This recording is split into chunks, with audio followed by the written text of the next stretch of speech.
everyone. Today I am going to talk about partial shading in solar panels and how it affects their performance, along with a brief overview of how we can simulate this in MATLAB. First, let's understand what partial shading is.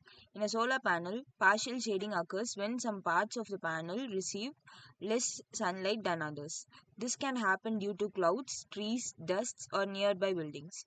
Even if only a small portion of the panel is shaded, it can significantly affect the overall performance of the system. To overcome these problems, we can bypass diodes. These diodes are connected in parallel with group of solar cells. When shading occurs, the bypass diode becomes active and allows current to flow around the shaded cells instead of throwing them. This helps maintain output power and also prevents overheating and damage. Now let's briefly look at how we can simulate this behavior using MATLAB and Simulink. Firstly, we open MATLAB and then access the Simulink library browser. Next, we add the required components such as solar panel model. After adding these components, we connect them uh, according to the circuit diagram. Then we set the required parameters for each component. Once everything is set up, we run the simulation.